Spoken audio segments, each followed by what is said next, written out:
Once again welcome back student. आज हम करेंगे arithmetic mean but using step deviation method या फिर शिफ्टिंग ऑफ ओरिजिन। तो स्टेप डेविएशन मेथड जो है, सबसे पहले देखते हैं कि इसकी ज़रूरत क्या पड़ी।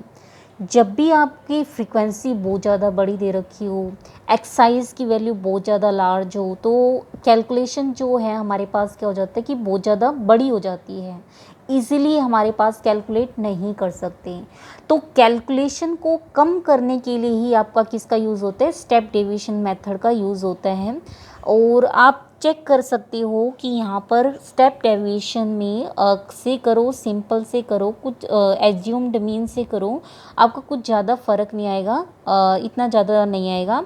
तो स्टेप डेविएशन मेथड जो है मेनली किस लिए यूज़ होता है, आपका स्टेप डेविएशन मेथड जब यूज़ होता है जब आपकी कैलकुलेशन बहुत ही लार्ज हो, आपको कैलकुलेशन कम करनी हो, तो आप किसका यूज़ करोगे, स्टेप डेविएशन का मेथड का यूज़ करोगे। तो स्टेप डेविएशन में सबसे पहले आपको ए लेना है जो कि एज्यूम्ड मीन है। आपकी मर्जी है, एज्यूम्ड मीन आप किसी से भी मान सकते हो। हम देखेंगे मोस्टली हम सेंटर वैल्यू ऑफ एक्साइज लेते हैं। आप चेक, वैसे तो आप एक्साइज कोई भी ले सकते हो, लेकिन मोस्टली हम सेंट्रल वैल्यू लेते हैं एज्यूम्ड मीन की। तो आपको क्या करना है, सभी एक्साइज में से वो एज्यूम्ड मीन घटा देना है और बाय में एच। हम यहाँ पर वही क्वेश्चन करेंगे जहाँ पर जो एक क्लास साइज है वो क्या होगा, सेम होगा, यानी जो एच है वो सभी के लिए सेम है। और ये यूआई निकालेंगे तो जो मीन है इस केस में क्या हो जाएगा, A plus H F I U I by में समेशन एफ आई सेम ही है, क्योंकि हमें मीन पता है क्या होता है, F I X I by में समेशन एफ आई। और यहाँ से आप एक्स आई की वैल्यू निकाल सकते हो, यू आई इंटू में एच, प्लस में क्या हो जाएगा, ए हो जाएगा। जब आप अलग अलग करोगे, ए समेशन एफ आई से summation F I cancel out हो गया, एच में कोई आई नहीं है, बार आ जाएगा, एफ आई इंटू में यू आई हो गया, बाय में क्या हो गया, एफ आई हो गया। तो जब भी आप एज्यूम्ड मीन करोगे तो फॉर्मूला हमारे पास ये हो जाएगा। तो क्वेश्चन देखते हैं इसका। जैसे कि आपके स्टूडेंट्स के मार्क्स दिए हुए हैं, अगेन 0 से 10 के बीच में कितने स्टूडेंट हैं, 12। 10 से 20 के मार्क्स वाले स्टूडेंट, 10 से 20 मार्क्स के कितने स्टूडेंट हैं, 18। 20 to 30 27, 30 to 40 20, 40 to 50 17 and 50 to 66। आप देख सकते हो एक्सक्लूसिव ही है, फिलहाल अभी हम एक्सक्लूसिव के कर रहे हैं। तो हमने कल देखा था कि एक्साइज जो है 0 से 10 के बीच में बहुत सारे नंबर्स हो सकते हैं। तो हम क्या लेते हैं, मोस्टली इनकी सेंटर वैल्यू लेते हैं, मिडल वैल्यू लेते हैं। तो हम अपर और लोअर लिमिट का मीन लेते हैं, यानी ये 5 आ गया और 10 हो गया, आपका कितना हो गया नेक्स्ट, 10 के बाद 5 का एडिशन हो रहा है, 15 हो गया, और फिर हो गया आपका 20 हो गया, फिर हो गया आपका 25 और फिर हो गया आपका 30 हो गया। आई थिंक सही है, आप देख सकते हो, अदरवाइज़ देखें एक बार। 0 से 10 हो गया 5, 10 से 20 30, और ये 15 है, 15 है, और यानी 10 का डिफरेंस है। 5 से 10 यानी ये 25 आ गया, और ये 25 के बाद आपका क्या आएगा, 35।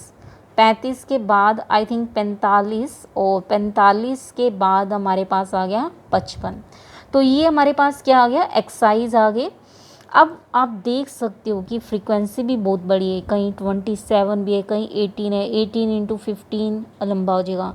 यहाँ बाई चांस 0 आ गया तो 20 इंटू 35 ईजी हो जाएगा, लेकिन 17 इंटू 45 कैलकुलेशन लंबी हो जाएगी। यहाँ 6 बाई चांस आपका ऐसा आया है कि छोटा आ गया, मान लो आपका 37 आ जाता, 36 आ जाती, तो कैलकुलेशन आपकी मतलब टाइम टेकिंग ज़्यादा हो जाता है, कैलकुलेशन बड़ी हो जाती है। तो जब भी हमें टाइम बचाना हो, कैलकुलेशन बचानी हो, तो हमें किसका यूज़ करना चाहिए, स्टेप डेविएशन का। तो स्टेप डेविएशन में कहते हैं कि सबसे पहले आप एज्यूम्ड मीन मानो। एज्यूम्ड मीन मतलब एक्साइज में से ही आपको लेना है जो कि मिडल वैल्यू हो। आप वैसे तो कुछ भी ले सकते हो, मोस्टली हम मिडल वैल्यू ले सकते हैं। जैसे आप ये देख रहे हो 5, 15, 25, 35, 45, 55, तो 2 यहाँ पर, 2 यहाँ पर, बीच में ये 2 आ रहे हैं। आप चाहो तो इनका भी मिडल ले सकते हो, या फिर एक 25 भी ले सकते हो, या फिर 35 भी ले सकते हो, आपकी मर्जी है, कोई दिक्कत नहीं होगी। तो हमने एज्यूम्ड मीन सपोज एक बार के लिए ले लिया 35 ले लिया। तो h हमें दिख रहा है कि डिफरेंस कितना आ जा रहा है, हमारे पास 10 आ रहा है, तो क्लास साइज़ कितना है 10। तो क्लास साइज़ निकालने के बाद हमें क्या निकालना है, यहाँ पर UI निकालना है। तो UI is equal to XI में से एज्यूम्ड घटाना है बाय में H। XI में से एज्यूम्ड घटाना है 5 माइनस 35 30 माइनस के बाय में 10 माइनस 3, आसान हो गया हमारे पास। फिर हमारे पास कितना हो जाएगा, आई थिंक -2 हो जाएगा, और फिर हो जाएगा हमारे पास -1 आ जाएगा, और ये तो 0 ही बन गया। तो कैलकुलेशन बहुत आसान हो गई हमारे पास। आई थिंक ये कितना हो गया, 45 माइनस में 35 10 बाय में 10 1 हो गया, और ये कितना हो गया 2 हो गया। फिर हमें क्या करना है, यहाँ पर देख सकते हो FI इंटू में UI निकालना है। तो FI इंटू में UI निकाल सकते हो। तो आप चाहो तो XI भी कर सकते हो, XI करोगे तो ये फॉर्मूला लगा देना। बाकी आपकी कैलकुलेशन बड़ा है, टाइम टेकिंग है, तो इस वजह से हमने स्मॉल करने के लिए किया है। तो ये कितना हो गया -36, और आई थिंक -36 ही हो गया ये भी, और -27 0 17, और ये हो गया 6 2 और 6, और ये हो गया 12। आई थिंक ये हो गया -10, तो ये बच गया -10 और +2 12, आपका कितना हो गया 2 हो गया। -72 +2 आई थिंक -70 हो गया। बाकी आप कैलकुलेशन देख सकते हो सकता है कि कैलकुलेशन गड़बड़ हो जाए, कोई बड़ी बात नहीं है। तो हमारे पास जो मीन है वो क्या होगा, एज्यूम्ड मीन कितना हो गया 35 प्लस h कितना हो गया 10 इंटू FI इंटू में UI, FI इंटू में UI कितना हो गया -70 बाय में समेशन ऑफ फ्रीक्वेंसीज़ का सम आप देख सकते हो 12 8 30 हो गया, और 30 और हमारे पास जो 27 है, आई थिंक कितना हो गया 57 हो गया। 57 और 17 जो है हमारे पास कितना हो गया, आई थिंक 64 हो गया। 57 और 17 साइज 74 हो गया। 74 और 6 हो गया आपका 80, 80 और 20 हो गया आपका 100, तो यानी ये आ गया 100। तो हमारे पास ये कैंसिल आउट, और आई थिंक ये सारी चीज़ होगी 35 माइनस 7 कितना हो गया 28 आ गया। तो इसका अर्थमेटिक मीन कितना हो गया आपका पास 28 आ गया। तो हमारे पास स्टेप डेविएशन में आपको एज्यूम्ड मीन मानना है, UI करना है, और आपको जस्ट ये फॉर्मूला लगाना है। नाउ नेक्स्ट है arithmetic mean of combined group. इसका मीनिंग क्या है, कहते हैं कि मान लो आपके n सैंपल, मतलब आपने n एलिमेंट्स का डाटा कलेक्ट किया। पहली जो वैल्यू है, सपोज n स्टूडेंट हैं, पहले स्टूडेंट के मार्क्स x1 है, दूसरे के x2 है, और लास्ट वाले के xn है, और उसका अर्थमेटिक मीन करा, वो कितना आ गया x1 बार। सेम आपके दूसरा सेक्शन लिया हमने, ये पहला सेक्शन लिया जिसमें n एलिमेंट है, दूसरा सेक्शन लिया जिसमें हमारे पास ये n1 एलिमेंट लिए, और दूसरा सेक्शन में हमने कितने ले लिए n2 एलिमेंट ले लिए। तो दूसरे सेक्शन में जो पहला स्टूडेंट है उसके y1 y2, लास्ट वाले कितने yn2, और इन सभी का मीन निकाला गया, वो कितना आ रहा है x2 बार आ रहा है। कहते हैं कि दोनों सेक्शन को मर्ज कर दो, मतलब उन दोनों सेक्शन की बजाय वो चाहते हैं कि एक ही सेक्शन बना दिया जाए। तो एक ही सेक्शन जब बनेगा तो उसका अर्थमेटिक मीन क्या होगा, ये आपको निकालना है। तो हमें ये पता है कि x1 बार जो है वो पहले वाले सेक्शन के हैं, तो x1 बार की वैल्यू होनी चाहिए x1 से लेकर के x1 x2 xn n1 bye में n1, और x2 बार जो है वो आपका होना चाहिए दूसरे सेक्शन के, यानी y1 y2, और ये कितना हो गया yn2 बाय में कितना हो गया n2 हो गया। तो x1 x2 xn समेशन की वैल्यू निकाल सकते हैं, कितनी आ गई x1 बार इंटू में n1, और इसकी वैल्यू निकाल सकते हैं x2 बार इंटू में क्या हो गया n2। अब हमारे पास कंबाइंड मीन दोनों सेक्शन जब मर्ज करेंगे तो टोटल स्टूडेंट कितने हो जाएंगे, x1 भी आएगा, x2 के भी मार्क्स, x2 मार्क्स भी आएंगे, xn1 भी मार्क्स लेने हैं, y1 भी लेना है, y2 भी लेना है, और yn2 भी लेना है, और टोटल बच्चे कितने होंगे, जितने बच्चे पहले सेक्शन में, जितने बच्चे दूसरे सेक्शन में, उनका सम, यानी n1 प्लस n2। और इसकी वैल्यू हमने निकाल ली है, कितनी आई थी n1 इंटू x1 बार होगी, और इसकी वैल्यू हमने निकाल ली है n2 इंटू में x2 बार होगी, प्लस n1 प्लस बाय में n1 प्लस n2। तो ये अर्थमेटिक मीन हो गया किसका, कंबाइंड ग्रुप का। अब इसके बेस पर हम एक क्वेश्चन देखते हैं। तो क्वेश्चन क्या है, the mean ways of 100 workers in A paper mill running two shift of 600 and 400 workers is ₹1000. The mean wage of 600 workers in the first shift is ₹900. Find the mean wage of working in the second shift. मतलब क्या कहते हैं कि कोई एक factory है और वो 2 शिफ्टों में काम कर रही है।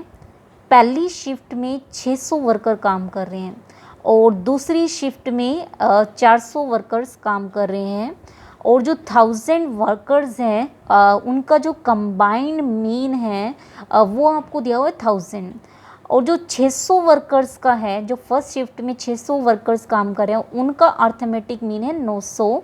आपको क्या निकालना है, सेकंड शिफ्ट मतलब 400 वर्कर्स की वेज का आपको अर्थमेटिक मीन निकालना है। यानी इस केस में आपको x1 बार दिया हुआ है, x बार भी दिया हुआ है, लेकिन हमारे पास x2 बार नहीं दिया हुआ। तो हमें सेकंड शिफ्ट में काम करना है। तो हमें ये पता है कि x bar is nothing but n1 x1 bar plus n2 into में x2 बार बाय में कितना हो गया, n1 प्लस n2। तो हमारे पास x बार हमें पता है कितना है, 1000 है, ठीक है। n1 कितने, 600 है, इनटू में इसका अर्थमेटिक मीन कितना हो गया, 900 हो गया, प्लस n2 कितने, 400 है, x2 बार तो हमें निकालना ही है, n1 plus n2 total workers कितने आपके 1000 हैं। तो जब हम इसको सोल्व करेंगे तो इजीली आपका क्या निकल सकता है, x2 bar that is mean ways of workers in the second shift, ठीक है। तो ये हमारे पास क्या आ जाएगी, कंबाइंड से हमने इंडिविजुअल निकाली है। नेक्स्ट एग्जाम्पल है, अगर आप ध्यान से देखो इसकी जो अपर लिमिट है और इसकी लोअर लिमिट है वो सेम नहीं है। मतलब ये जो सीरीज़ है वो आपकी इंक्लूसिव सीरीज़ है, यहाँ अपर लिमिट इंक्लूड हो रही है, एक्सक्लूड नहीं हो रही। मतलब 10 वाला इसी क्लास में काउंट होगा, 10 वाला इस क्लास में काउंट नहीं होगा। तो अगर आपका क्या आ जाए, एक्सक्लूसिव ना आए, इंक्लूसिव आए, तो सबसे पहले उसे आप कन्वर्ट करोगे किस में, एक्सक्लूसिव में। तो हमें ये पता है कि एक्सक्लूसिव में कन्वर्ट करने का तरीका याद हो, इसकी लोअर लिमिट लो, इसकी अपर लो, दोनों का डिफरेंस देखो, 1 आया और बाय में क्या कर दो, इसका मीन ले लो, 2 आ गया, यानी 0.5 आ गया। तो 0.5 लोअर लिमिट में से तो घटाते जाना है और अपर लिमिट्स में ऐड करते जाना है।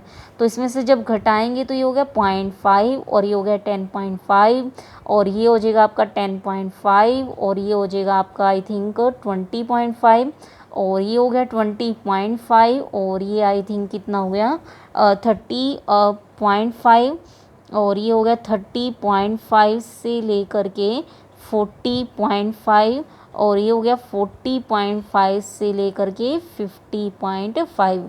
हमने कहा था कि कोई फ़र्क नहीं पड़ता क्योंकि 0.5 से लेके 1 के बीच में किसी के स्टूडेंट के मार्क्स नहीं है, यानी वो एमपीटी है, तो यूनियन ले लेंगे तो पूरा का पूरा सेट ही आएगा, कोई फ़र्क नहीं पड़ रहा है एमपीटी के साथ यूनियन लेने पर इसको। तो अब आपका ये क्या बन गया, एक्सक्लूसिव बन गया।